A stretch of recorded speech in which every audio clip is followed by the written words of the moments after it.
구원의 과정 중에 가장 중요한 시작점이 바로 회심입니다. 마음을 돌이키는 것.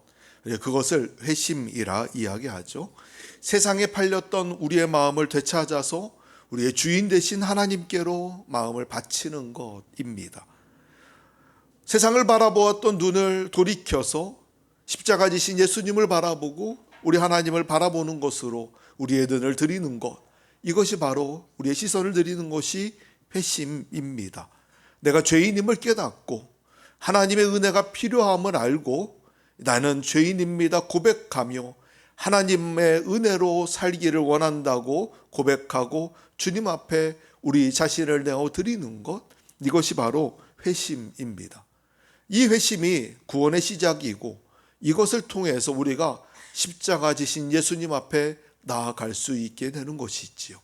그런데 여러분, 이 회심이라고 하는 영적인 변화는 사실은 내가 마음 먹는다고 되는 건 아닙니다. 누구나 다 아무나 그냥 마음 먹으면 나는 죄인이구나라고 깨닫고 난 예수의 은혜가 필요하구나라고 고백하는 게 아니라는 거예요. 여기에도 하나님의 은혜가 반드시 필요합니다. 그래서 에베소 2장에 이렇게 말씀합니다. 너희는 그 은혜에 의하여 믿음으로 말미암아 구원을 받았으니 이는 너희에게서 난 것이 아니요 하나님의 선물이라 말씀하지요. 우리가 구원받은 것은 믿음으로 말미암아 구원을 받습니다. 나는 예수를 믿습니다. 주님의 나의 구주임을 믿습니다. 그 십자가의 보혈로 내 죄가 깨끗하게 씻어짐을 내가 믿습니다라고 믿음으로 고백할 때 구원을 받습니다. 그러나 그 구원까지도, 그 믿음까지도 무엇으로 우리에게 주어진다고요? 은혜로 우리에게 주어진다고요.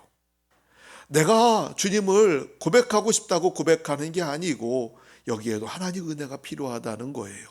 그래서 하는 말, 이것이 너희에게서 난 것이 아니고 그 구원은 하나님의 선물이라고 말씀하는 겁니다. 오늘 저와 여러분이 그렇게 하나님의 은혜로 구원받고 하나님 안에 새 생명 얻은 새 사람 된 줄로 믿습니다. 여러분 다 구원받은 하나님의 자녀예요. 자, 그러면 문제는 그 다음입니다. 회심을 경험했다고 해서 우리가 완전히 새 사람으로 새롭게 탈바꿈해서 정말 예전과 완전 딴판의 새 삶을 살아가느냐 하면 꼭 그렇진 않습니다. 회심을 경험하고 구원받은 하나님의 자녀가 되었지만 여전히 예전의 삶을 버리지 못한 채 그대로의 삶을 살아가는 모습을 우리가 가질 때가 너무 많더라는 거예요. 회심은 방향을 바꾸는 겁니다.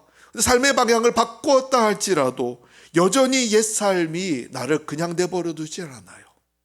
나를 계속하여 끌어당깁니다. 성 어거스틴이 말합니다. 옛 삶은 회심한 이들의 옷자락을 잡으면서 이렇게 말을 한대요. 우리를 두고 가려느냐라고 얘기한대요. 우리를 두고 가려느냐? 야, 우리 버리고 그냥 갈 거야. 우리 여기 있는데 그냥 버리고 갈 거야 하면서 우리를 붙잡고 늘어진대요. 여러분, 그러니 성도는요, 회심을 결정했다고 해서 그 삶이 완전히 드라마틱하게 바뀌는 게 아니고요. 날마다의 인내와 결단이 필요한 이유가 바로 여기에 있습니다. 자꾸 우리를 돌아보면서 하나님의 마음에 우리의 마음을 붙들어 매지 않으면 안 되는 이유가 있는 거죠. 매일같이 드리는 기도가 그래서 반드시 여러분에게 필요한데요. 오늘 여러분에게 기도 하나를 소개를 합니다. 이것은 영국 감리교회의 공동 예식서에 나오는 하루를 시작하는 기도입니다. 이 하루를 시작하는 기도 본문을 여러분과 함께 같이 읽어보면서 이 기도에 대한 이야기로 함께 오늘 말씀을 나누어 보려고 합니다. 같이 읽어볼까요? 시작. 사랑하는 주님, 오늘 우리 가운데 오셔서 우리 마음을 거처로 삼아 주십시오. 종일토록 우리 안에 머무시오. 잘못과 어리석은 선택을 하지 않도록 우리를 지켜주십시오. 오늘 하루 우리가 아무에게도 해를 끼치지 않게 해주시고 선한 일을 행하게 해주십시오. 우리를 도우시오. 주님과 더불어 그리고 이웃들과 더불어 깊은 사랑의 친교 속에 머물게 해 주십시오. 오늘 우리가 다른 이들이 바치는 기도의 응답이 되게 해 주십시오. 우리로 하여금 주님이 지극하시는 사랑하시는 이 세상 희망의 징표로 살아가게 해 주십시오. 아멘. 자, 이 기도를 보면서 그래, 우리한테 정말 필요한 기도구나라는 생각을 했습니다. 첫 번째 기도를 보시면 우리 가운데 오셔서 우리 마음을 거처로 삼아 주십시오라고 합니다. 주님의 임재가 필요하지요. 여러분, 우리가 주님의 임재 없이, 주님의 함께 하심 없이 어떻게 이 세상에서 승리하며 살 수 있겠습니까? 종일토록 우리 안에 머물러 주십시오라고 말하는 이유도 바로 그것입니다. 주님이 계실 때에만 잘못이나 어리석은 선택을 하지 않을 수 있기 때문입니다. 그리고 마지막을 보시면 오늘 우리가 다른 이들이 주님께 바치는 기도의 응답이 되게 해주십시오라고 합니다. 여러분이 너무 놀랍지 않습니까? 우리는 흔히 기도하지요. 하나님, 내게 응답해 주세요 라고 기도합니다. 오늘 내가 드리는 기도에 하나님이 응답해 주십시오라고 말하는데 이 기도문은 참 놀랍습니다. 내가 다른 사람들이 하는 기도에 응답이 되게 해 주십시오. 여러분이 다른 성도들의 기도에 응답이 되는, 그래서 하나님의 복의 통로가 되는 여러분 되시기를 주의 이름으로 축복합니다. 나만 기도 응답받는 삶이 아니라 내가 하나님의 기도의 응답으로 다른 사람들에게 응답이 되는 삶이 되기를 여러분 간절히 원합니다. 이 세상에서 내가 희망의 징표로 하나님의 기도의 응답으로 살아가야 하는 것이지요. 자, 이렇게 앞에 하나님 우리 가운데 임재하십시오라는 기도와 그리고 하나님 내가 다른 사람들에게 기도의 응답이 되고 희망의 징표가 되기 원합니다 라고 하는 이 기도가 이루어지기 위해서는 결국 가운데 있는 기도가 필요합니다. 그것은 바로 오늘 하루 우리가 아무에게도 해를 끼치지 않게 해주십시오. 그리고 또 하나, 내가 선한 일을 행하게 해주십시오. 그리고 마지막으로 오늘 나를 도와주셔서 내가 주님과 깊은 사랑의 친교 속에 머물게 해주십시오. 이 사랑의 교제가 내게 필요합니다 라고 하는 세 가지 기도입니다. 그래서 오늘 여러분하고 같이 이 세 가지 기도 제목을 가지고 말씀을 나누려고 합니다. 같이 한번 읽어볼까요? 같이 읽어봅시다. 시작. 아무에게도 해를 끼치지 않게 해주십시오. 선한 일을 행하게 해주십시오. 주님과 사랑의 친교 가운데 머물게 해주십시오입니다. 여러분하고 이 세 가지로 오늘 기도, 우리가 드리는 기도를 같이 한번 나눠보려고 해요. 첫 번째로 내가 해를 끼치지 않게 해달라 기도합니다. 여러분, 근데 이 기도는요 굉장히 소극적인 기도로 보여요. 다른 사람한테 해 끼치지 않게 해달라고 기도하는데 그거 누구나 다 하는 거 아니야? 당연히 사람 살아가는 건 다른 사람한테 해 안 끼치고 살아가는 거지 라고 생각을 합니다. 그런데 잘 돌아보면요 우리가 사실 이것조차도 제대로 지키지 못하며 살아갑니다. 우리는요 살아가면서 우리가 무심코 내뱉는 말들과 우리가 무의식적으로 행하는 행동으로 다른 사람의 어떤 누군가의 마음을 아프게 할 때가 너무나 많아요. 다른 사람한테 상처 줄 때가 너무나 많습니다. 그러니 아무에게도 해를 끼치지 않게 해주십시오 라고 하는 이 기도마저도 사실 우리가 제대로 지키지 못하며 살아간다는 거예요. 이게 얼마나 우리한테 필요한 기도인지요. 카일 아이들먼이라고 하는 목사님이 계세요. 그 목사님이 쓴 책 중에 은혜가 더 크다라는 책이 있습니다. 그 책에 한 이야기가 나오는데 목사님이 어느 부부와 상담하는 이야기가 나옵니다. 근데 앞에 있는 이야기는 그냥 넘어가고요. 부부와 만나가지고 왜 만났는지 이런 것들은 넘어가고 부부와 만나서 나누는 이야기만 여러분에게 간단하게 소개를 하면, 이 목사님이 부부가 교회를 나와서 아내는 그리스도인이고요. 남편은 아내가 가자니까 따라 나오긴 했는데 믿음은 없는 남편이었어요. 이 부부를 만나서 상담을 하면서 남편에게 목사님이 복음을 전하기로 결정을 합니다. 남편이 구원의 확신이 없으니까요. 그래서 남편에게 카일 목사님이 복음의 기쁜 소식을 전하기 시작했습니다. 로마서 3장 23절 말씀, 모든 사람이 죄를 범하였음에 하나님의 영광에 이르지 못하더니 라고 하는 말씀으로부터 시작해서 모든 사람이 죄를 범해서 하나님의 기준에 미치지 못한다라고 하는 사실을 지적함으로 모든 사람이 죄인이라는 것을 이야기하며 복음을 말하려 했습니다. 모든 사람이 죄인입니다. 하나님의 영광의 기준에 미치지 못하는 모든 사람은 죄인입니다 라고 하는 이 말을 하자마자 이 남편이 즉시 방어적인 태도를 보이기 시작했어요.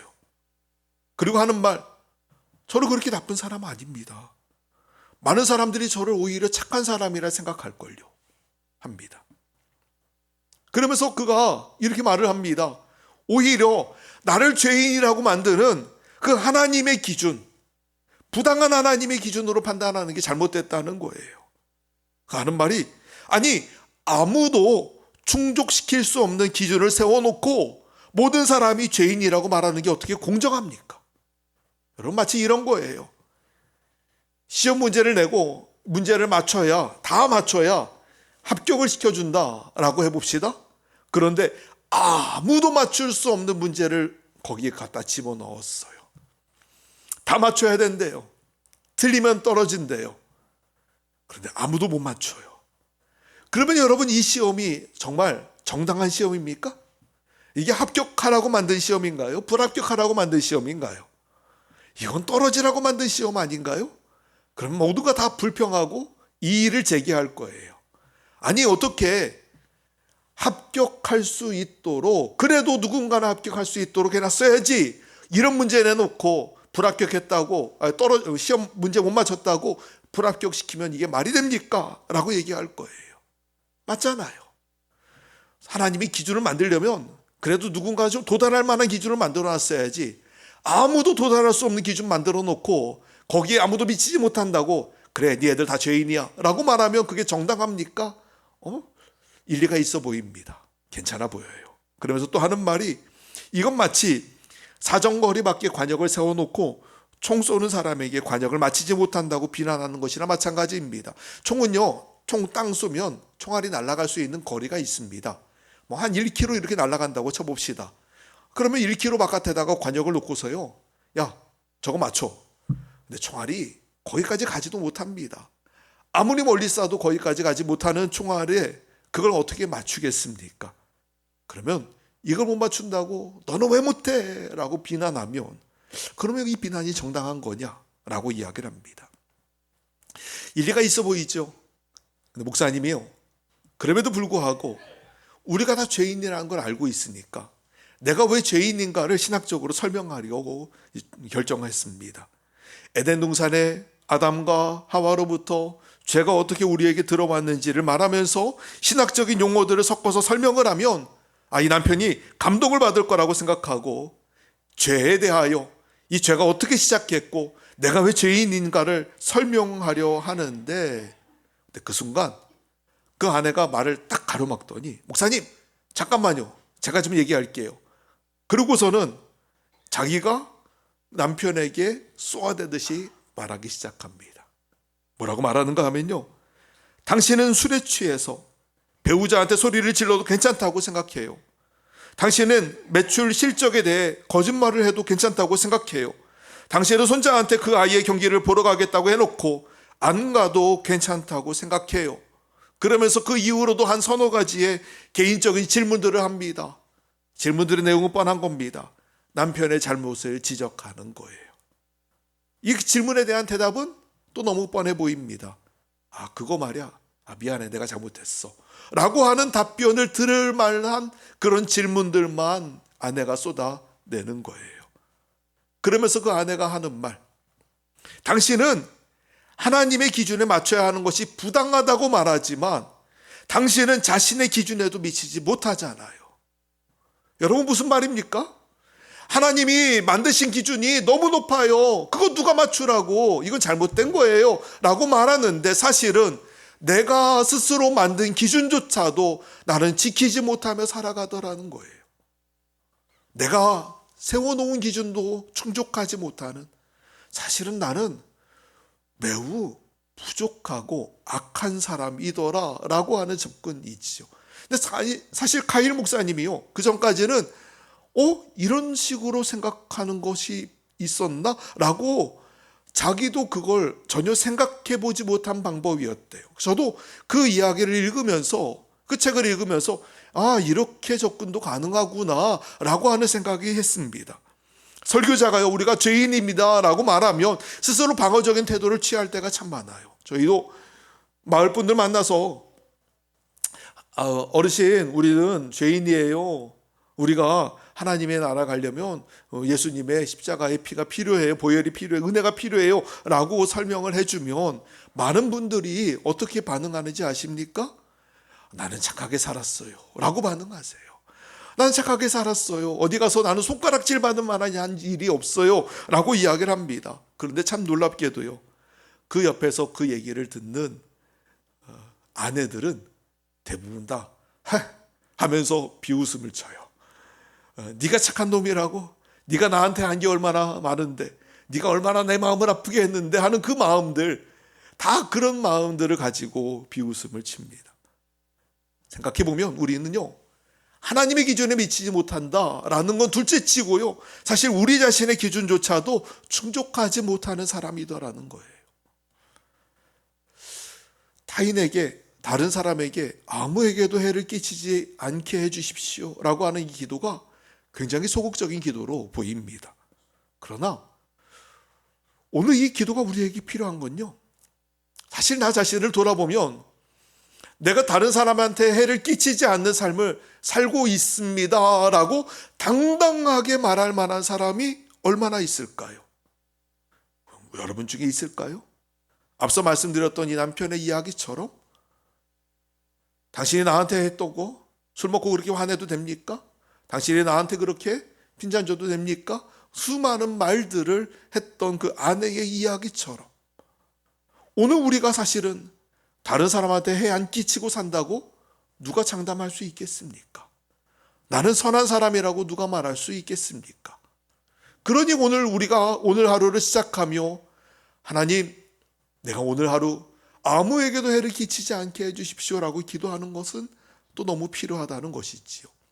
디모데후서 3장에 보면 종말의 때, 마지막 때 사람들의 모습이 어떠한가에 대한 설명을 합니다. 세번역 성경으로 제가 말씀을 읽어드리니 한번 여러분 잘 보십시오.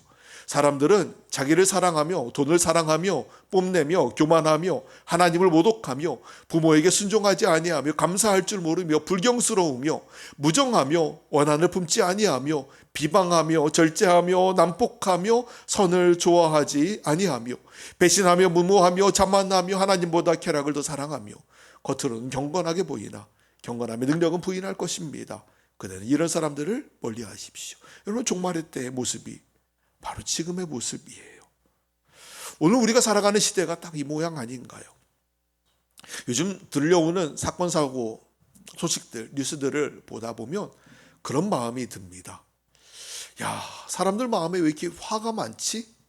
이 분노를 왜 조절하지 못하지? 라고 하는 생각들을 참 많이 가져요. 사람들이 뭔가 잔뜩 화가 나 있는 것 같아 보여요. 참 마음이 각박합니다.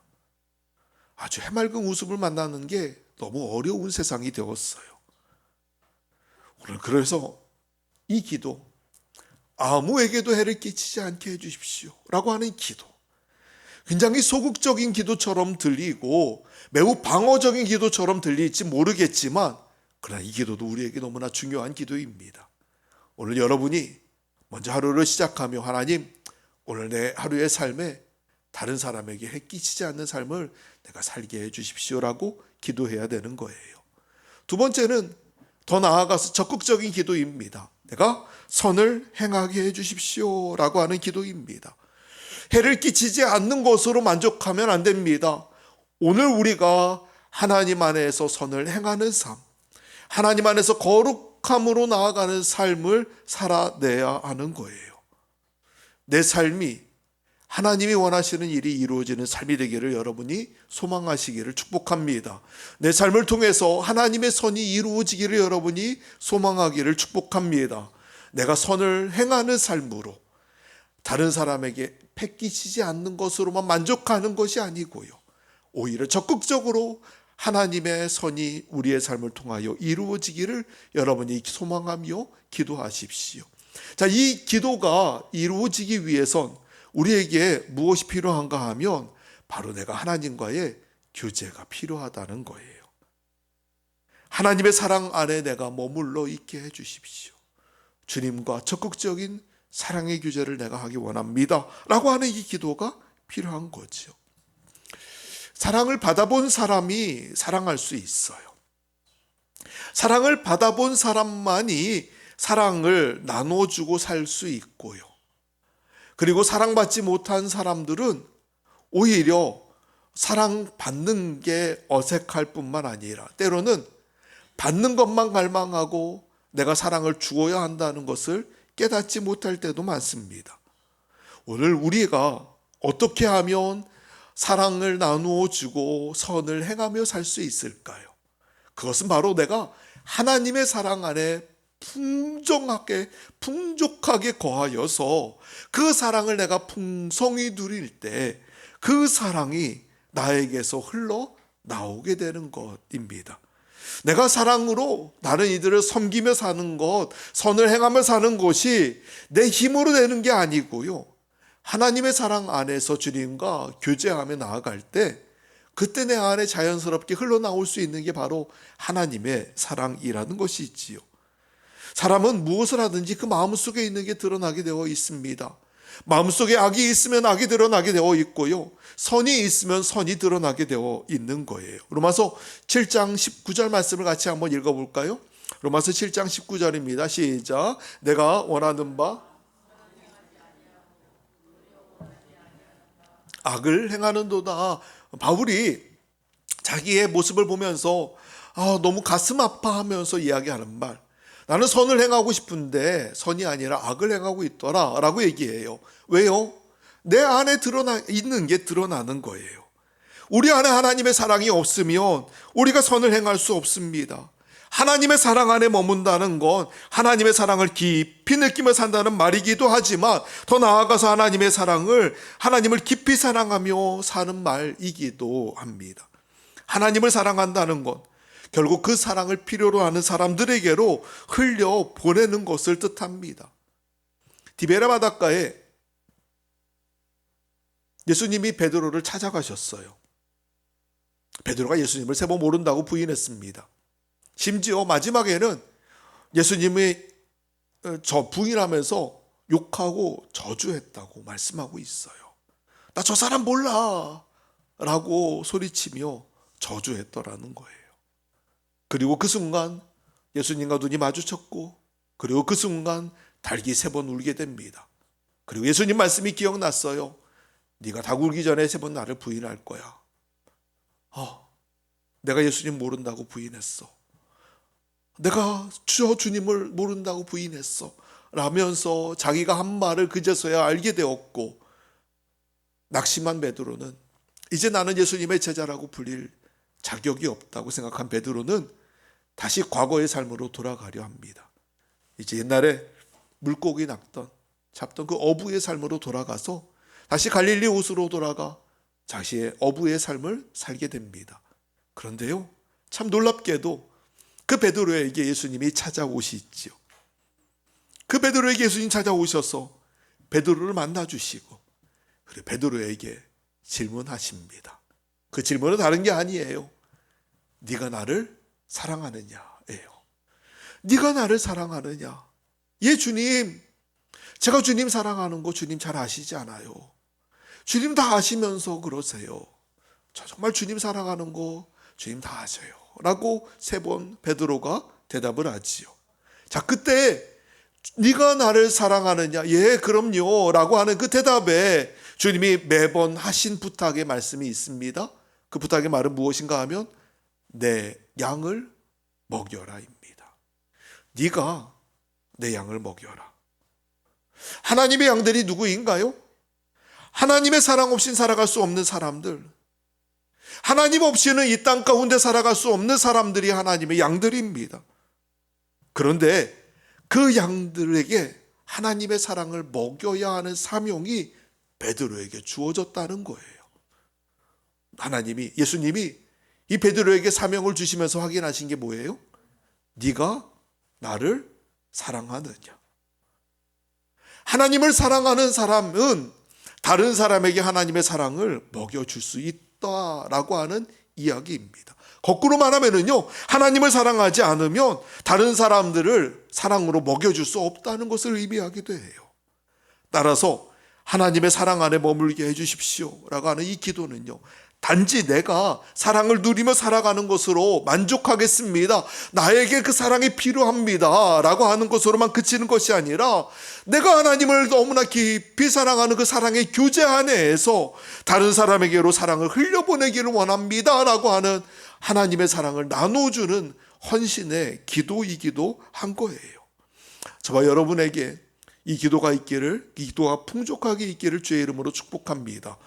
아무에게도 해를 끼치지 않고 오히려 선을 행하여서 하나님의 사랑을 나누어줄 수 있는 삶은 결국 하나님과 사랑의 친밀한 교제 안에 있을 때 그 사랑이 이루어짐을 여러분이 기억하세요. 오늘 우리가 읽은 본문의 말씀에는 두 명의 사람이 등장합니다. 한 사람은 디오드레베입니다. 9절에 나오고 있고요. 또 한 사람의 이름은 데메드리오입니다. 9절에 나오는 디오드레베에 대한 말씀을 한번 보실까요? 9절입니다. 내가 두어 자를 교회에 썼으나 그들 중에 으뜸되기를 좋아하는 디오드레베가 우리를 맞이하지 아니하니. 이 디오드레베를 말하면서 뭐라고 설명하냐면 으뜸되기를 좋아하는 자, 다른 사람들이 교회 안에서 자기를 중요한 지도자로 인정해 주기를 원했던 사람이 디오드레베입니다. 사람들이 자기한테 먼저 찾아와서 의견을 묻고 자기한테 결정권을 위임해 주고 자기가 교회에서 이루어지는 모든 일들을 다 마음대로 하기를 원하는 사람, 자기가 대장 되고 싶은 사람이 디오드레베입니다. 그러면서 이 디오드레베를 뭐라고 말하는가 하면 조심해야 된다라고 얘기해요. 사실 예수님은요, 성경은 우리에게 으뜸되어야 한다라고 말하는 것이 별로 없습니다. 오히려 낮아지라고 말씀하시고 그리고 섬겨야 된다고 가르쳐 주세요. 베드로전서 5장 5절 말씀 보면은 이렇게 말씀합니다. 젊은 자들아, 이와 같이 장로들에게 순종하고 다 서로 겸손으로 허리를 동이라. 하나님은 교만한 자를 대적하시되 겸손한 자들에게는 은혜를 주시느니라 말씀합니다. 근데 으뜸되기를 좋아하는 디오드레베가 자기가 교회 안에서 자기 마음대로 다 하려고 하고 다른 사람들이 자기의 공로를 인정해 주기를 원하고 그리고 모든 영광을 다 자기가 취하려고 하니까 이 사도 요한이 디오드레베를 경고하는 거예요. 더 나아가서 10절 말씀 보면은요, 자기한테 반대하는 사람들을 내쫓기까지 합니다. 번역 성경으로 10절을 제가 읽어드릴게요. 그러므로 내가 가면 그가 하는 일들을 들춰내겠습니다. 그는 악한 말로 우리를 헐뜯고, 사도들을 헐뜯었대요. 악한 말로 우리를 헐뜯고 그는 그것으로 만족하지 않고 자기도 신도들을 받아들이지 않을 뿐만 아니라 받아들이려는 사람들까지 방해하고 그들을 교회에서 쫓았습니다. 자기한테 반대하는 사람들, 자기 뜻에 쫓아오지 않는 사람들은 나가! 하고 내쫓아버렸어요. 결국 자기 마음대로 다 하고 싶었던 사람 디오드레베였죠. 반대로 데메드리오라는 사람은 12절에 나옵니다. 12절 데메드리오를 제가 말씀을 읽어드릴 테니까, 세 번역으로 읽어드릴 테니까 한번 잘 보세요. 데메드리오는 모든 사람에게 좋은 평을 받았고 또 바로 그 진실한 삶으로 그러한 평을 받았습니다. 우리도 또한 그렇게 평합니다. 그대는 우리의 증언이 옳다는 것을 압니다 라고 말씀하며 데메드리오를 설명하죠. 잘 보세요. 모든 사람들에게 좋은 평을 받는 사람, 영성으로도 칭찬받는 사람이 데메드리오였어요. 믿음으로, 신앙의 삶으로, 그 영성으로도 칭찬받았어요. 더 나아가서 그 진실한 삶으로도 좋은 평을 받았대요. 다시 말하면 여러분, 이 데메드리오는요, 믿음으로 그리고 더 나아가 인격으로도 칭찬받는 사람, 그가 바로 데메드리오였죠. 요한이 사도가 우리가 그렇게 그 사람을 평가합니다 라고 말하는데 그들도 그렇게 평가하고 우리도 그렇게 평가하니 이게 이 말이 맞다는 거 여러분 다 아실 겁니다 라고 하는 거예요. 그래서 마지막 결론적으로 11절 말씀 보면 이렇게 권고하지요. 11절 세 번역입니다. 사랑하는 이여, 악한 것을 본받지 말고 선한 것을 본받으십시오. 선한 일을 하는 사람은 하나님에게서 난 사람이고 악한 일을 하는 사람은 하나님을 뵙지 못한 사람입니다. 선한 사람을 본받으십시오. 악한 사람 본받지 마십시오 라고 이야기해요. 그런 의미에서 오늘 여러분에게 영국감리교회 공동기도문에 나왔던 하루를 시작하는 기도를 읽어드렸습니다. 하루를 시작하는 기도, 주님이 우리의 거처가 되시고 우리가 다른 사람의 기도에 응답이 되기 위해서 세 가지 기도가 있어야 한다고 얘기했어요. 한 번만 더 같이 앞에 스크린을 보시고 같이 읽어볼까요? 한 번만 더 읽습니다. 시작. 아무에게도 해를 끼치지 않게 해 주십시오. 선한 일을 행하게 해 주십시오. 주님과의 사랑의 친교 가운데 머물게 해 주십시오. 여러분 어떻습니까? 여러분은 정말 회심한 사람으로서 오늘 하루 여러분의 삶이 이 기도가 이루어지는 삶을 살고 계십니까? 다른 사람에게 해끼지 않는 삶, 그리고 더 나아가서 적극적으로 선을 행하는 삶을 살아가고 이 일들이 이루어지기 위해서 주님과의 친밀한 사랑의 규제 안에 머물러 있는 여러분이십니까? 오늘 여러분이 기도가 여러분에게 이루어지게 되기를 원합니다. 이 기도가 이루어지는 삶이 바로 하나님 앞에 바칠 영적인 예배의 거룩한 제물의 삶인 줄 믿습니다. 오늘 여러분이 그렇게 기도하셔서 하나님의 임재가 있는 삶이 뿐만 아니라 내가 다른 사람에게 기도의 응답이 되고 내가 다른 사람에게 희망의 징표가 되는, 그래서 하나님의 사랑이 나를 통하여 흘러가는 복되게 사용되는 여러분 되시기를 주의 이름으로 축원합니다.